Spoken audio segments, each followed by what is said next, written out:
Well, let's get more on this now with Tamara Demuria, the Chief Humanitarian Officer at Lutheran World Relief. She joins us now from Washington, D.C. Welcome to the program, Tamara. The global food crisis really is taking a toll on various countries across the globe, but especially on developing nations. The crisis, as we heard there, is being fueled by the war in Ukraine and the resulting blockade on grain exports. How has this factor alone affected people in need? Thank you for having me.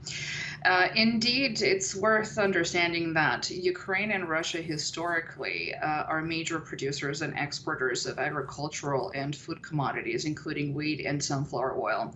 The Russian full-scale war in Ukraine created major risks for food security in certain geographies, and countries such as Yemen, Lebanon, Burkina Faso, those that directly or indirectly depend on the export and import of these commodities are definitely under a huge risk of seeing significant food insecurity on the rise. Where we're talking about 17 plus million people in Yemen severely affected by food insecurity and living in pockets of hunger, we're definitely concerned that this is way more than just Ukraine and its inability to produce and supply the rest of the world.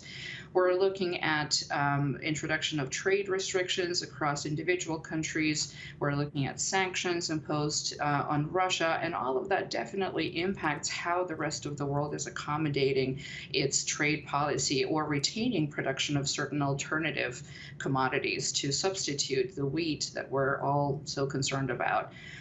It is not limited to just shortages of the inputs in Ukraine, but we're looking at significant price hikes, spikes in those countries where production heavily depends on usage of the equipment. Agricultural supplies are in shortage. We're looking at sanctions on fertilizers, which will also impact production both in countries that are at war as well as those that are heavily dependent on adopting some alternative strategies. So it is a pretty dire situation, and we're very concerned that the resources that were already underfunding the needs in those countries will become even more of a concern in the future.